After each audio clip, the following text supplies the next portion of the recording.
पहला सवाल ये कि इस कार्यक्रम के आयोजक कौन थे? दूसरा, क्या इस प्रकार के कार्यक्रम की कोई प्रथा है? तीसरा, कार्यक्रम में सिर्फ भाजपा महायुति के ऐसे संबंधित लोग दिखाई दे रहे हैं, जबकि मनपा की इमारत में ये कार्यक्रम शहर के प्रथम नागरिक, मनपा के सर्वे सर्वा, महापौर व अधिकारीगण, कर्मचारीगण कोई भी यहाँ पे दिखाई नहीं दे रहा है। इसको क्या समझा जाए? ऐसे कार्यक्रम में इसी तरह के प्रश्न पूछने की प्रथा है नहीं सर। इसी प्रकार से हम लोग जानकारी देंगे। हमने तो भारतीय जनता पार्टी का झंडा लिया है, हमने तो भारतीय जनता पार्टी का कुछ लिया है। हम हमारे पार्टी के विरोधी पक्ष नेता के दालन का उद्घाटन किया है और उसको आश्वस्त कर रहे हैं। तो सर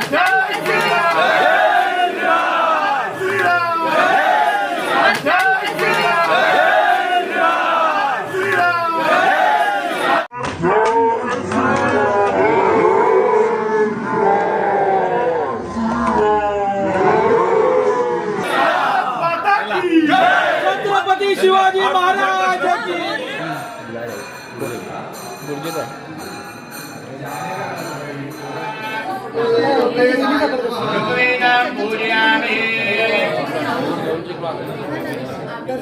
दक्षिणे यजुर्वेदाय नमः, पश्चिमे सामवेदाय नमः, उत्तरे अथर्ववेदाय नमः, वामदेवाय नमः, आग्नेयवेद्यं निवेदयामि।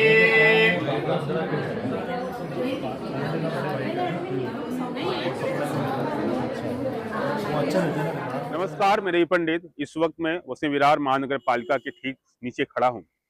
आज वसई विरार महानगर पालिका में बीजेपी के विरोधी पक्ष नेता मनोज पाटिल का जो कैबिन था उसका उद्घाटन किया गया। उद्घाटन में दोनों आमदार आए, यानी कि राजन नाइक, स्नेहा पंडित यहाँ पे आए, उद्घाटन किया गया।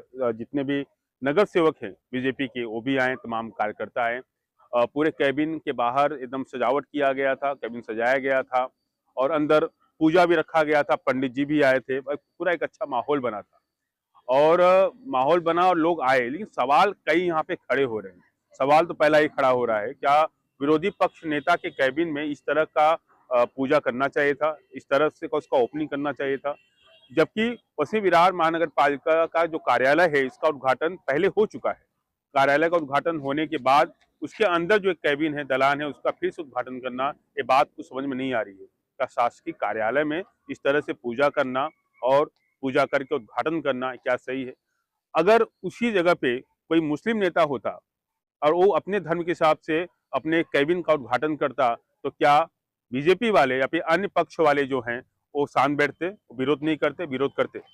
एक शासकीय कार्यालय के अंदर अलग अलग धर्म के अलग अलग नेता होते हैं। वहीं पे जो महापौर हैं वो क्रिश्चियन समाज के हैं। अगर वो भी अपने कैबिन में उद्घाटन करते और जाते और अपने धर्म के हिसाब से उद्घाटन करते, तो क्या बाकी पक्ष के नेता वो शांत बैठे? शांत नहीं बैठते। हालांकि ये जो उद्घाटन किया गया इसमें कहीं ना कहीं एक शक्ति प्रदर्शन भी किया गया है और ये भी समझ नहीं पा रहे हैं लोग कि जो उद्घाटन किया गया, जो कैबिन बना है विरोधी पक्ष नेता का जो कैबिन है, वो विरोधी पक्ष नेता का कैबिन है या फिर भारतीय जनता पार्टी का जनसंपर्क कार्यालय है, जिस तरह से लोग वहां जमा हुए थे। वहीं पे एक महिला पत्रकार ने एक सवाल पूछा राजन नाइक से, आमदार से, तो वो एकदम भड़क गए। सवाल क्या था, एक बार आप वीडियो देखिए। वसई विरार महानगर पालिका के इतिहास में पहली बार यहाँ पर विरोधी पक्ष जो है वो मजबूती से है। लेकिन सवाल एक है सर, एक ही में बहुत सारे सवाल हैं। पहला सवाल ये कि इस कार्यक्रम के आयोजक कौन थे? दूसरा, क्या इस प्रकार के कार्यक्रम की कोई प्रथा है? तीसरा, कार्यक्रम में सिर्फ भाजपा महायुति के ऐसे संबंधित लोग दिखाई दे रहे हैं, जबकि मनपा की इमारत में ये कार्यक्रम शहर के प्रथम नागरिक, मनपा के सर्वे सर्वा, महापौर व अधिकारीगण, कर्मचारीगण कोई भी यहाँ पे दिखाई नहीं दे रहा है। इसको क्या समझा जाए? ऐसे कार्यक्रम में इसी तरह के प्रश्न पूछने की प्रथा है नहीं सर। इसी प्रकार से हम लोग जानकारी देंगे। हमने तो भारतीय जनता पार्टी का झंडा लिया है, हमने तो भारतीय जनता पार्टी का कुछ लिया है।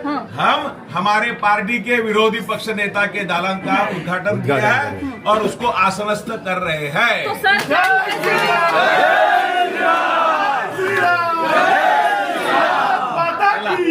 छत्रपती शिवाजी महाराज की, डॉक्टर बाबासाहेब आंबेडकरांचा। सर, आपने कहा कि इस तरीके के सवालों की प्रथा नहीं है, लेकिन ये मनपा कार्यालय है सर। मनपा कार्यालय क्या ये आपका राइट, आपका दायित्व तो नहीं था कि महापौर भी इसमें शामिल होने ठीक चाहिए? है ना, उचित समय में हम लोग बुलाएंगे। मतलब क्या ये किसी पार्टी का कार्यक्रम था क्या? हम लोग उचित समय में सबको जिला बुलाने का है वहाँ बुलाएंगे। धन्यवाद। भारतीय जनता पार्टीचा ये तो बढ़िया है सर। जय श्री राम, जय श्री राम, जय श्री राम, जय श्री राम। भारतीय जनता पार्टीचा जय श्री राम, जय जय श्री राम। शिवाजी महाराज की चलो चलो हो गया इंटरव्यू, चलो। पानी के विषय हमारे विरोधी पक्ष ने दायित्व नहीं था। हमारे 44 नगर सेवक थे, उनमें से किसी को बुलाने का उनका दायित्व नहीं था। उन्होंने सवाल किया अपने, तो आप भी उधर भी पूछना चाहिए। आज अच्छा दिन है भाई।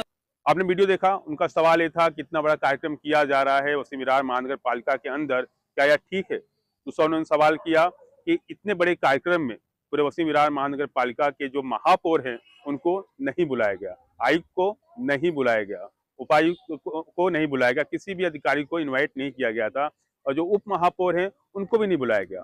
वसीम विरार महानगर पालिका में अगर आप कार्यालय का उद्घाटन कर रहे हैं उसके अंदर कम से कम महापौर को बुलाना चाहिए, लेकिन नहीं बुलाया गया। सवाल पूछने पे राजन नाईक ने जवाब दिया कि इस शुभ अवसर पे इस सवाल को पूछना उचित नहीं है।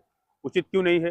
पूछना जरूरी बनता है क्योंकि इतना बड़ा कार्यक्रम किया जा रहा है और भी वसीम विरार महानगर पालिका के अंदर, तो सवाल तो बनता है। महिला पत्रकार के ऊपर लोग चिल्लाने लगे, वहां पे लोगों ने नारा शुरू कर दिया, जो कि आप वीडियो में देखे अभी, लोग जय श्री राम और तमाम नारे लगाने लगे। ये नारा लगाना गलत नहीं है, लेकिन ये नारा लगा के कहीं ना कहीं उस महिला पत्रकार के सवाल को दबाया जा रहा है। वहीं पे बीजेपी के एक नेता राजेश ठाकुर सवाल के विरोध में पूछ रहे थे कि पानी का मुद्दा है, आप लोग वो क्यों नहीं उठाते, लेकिन यहाँ पे मुद्दा जो था तो चर्चा होगी। किस तरह से पत्रकारों के सवाल पूछने पे जो नेता हैं, जो आमदार हैं, इस तरह से जवाब दे रहे हैं, कितना उचित है? इस वक्त जब वहां पे पूजा किया जा रहा है, जब विरोधी पक्ष नेता कैबिन का उद्घाटन किया जा रहा है, उस वक्त तो सवाल न पूछा जाए तो कब सवाल पूछा जाए? आखिरकार महापौर को क्यों नहीं बुलाया गया? आखिरकार वहां पे जो उप महापौर है उन्हें क्यों नहीं बुलाया गया? तो एक पर्सनल कैबिन नहीं है, वसीम विरार महानगर पालिका के अंदर एक शासकीय कैबिन है जो कि प्रशासन द्वारा उनको दिया गया है, और जो खर्चे हैं वो वसीम विरार की जनता की जेब से जारी है। आवाज दबाना काफी आसान है, लेकिन चर्चा करना काफी मुश्किल होता है।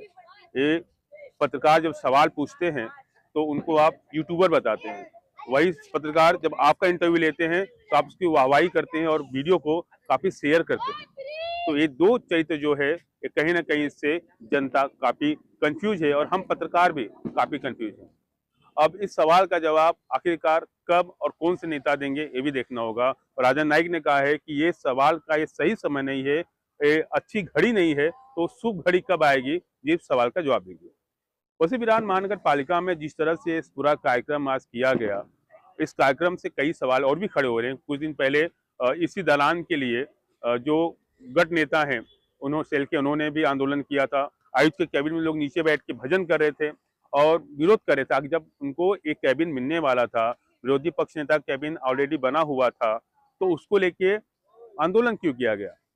ये सारा जो आंदोलन किया जा रहा है और जिस तरह से आज ये कार्यक्रम किया गया और इसमें महापौर को नहीं बुलाया गया, ये आने वाले वक्त में वसीम विरार में जो स्थिति पैदा होगी, जो कि काम को लेकर स्थिति पैदा होगी, जब बजट पास होगा, अलग अलग टेंडर निकलेगा, तो काफी ड्रामा होगा, काफी विरोध होगा और इसमें कहीं ना कहीं वसीम विरार की जनता का नुकसान होगा। अब देखना ही होगा कि आने वाले वक्त में ये ड्रामा कहाँ तक चलता है और जो ये मतभेद पैदा किया जा रहा है ये कहाँ तक जाएगा और इसका वसीम विरार की जनता पे और होने वाले विकास काम पे कितना असर पड़ता है। और हालांकि कहीं ना कहीं इसका जवाब तो देना होगा, आखिरकार इस पूरे प्रोग्राम में जो महापौर हैं आजू पाटिल, उनको क्यों नहीं बुलाया गया? क्या वो दूसरे पक्ष के हैं? क्या वो बहुजन विकास अघाड़ी के हैं, इसके लिए नहीं बुलाया गया? खैर, नहीं बुलाया, कोई बात नहीं, आपका निजी मत है, लेकिन जब महिला पत्रकार ने सवाल पूछा उस आवाज को क्यों दबाया गया और कब तक भारतीय जनता पार्टी इसी तरह से पत्रकारों की आवाज दबाते रहेंगे? अगर आपको खबर पसंद आई हो तो वीडियो को लाइक कीजिए, शेयर कीजिए और चैनल को सब्सक्राइब कीजिए।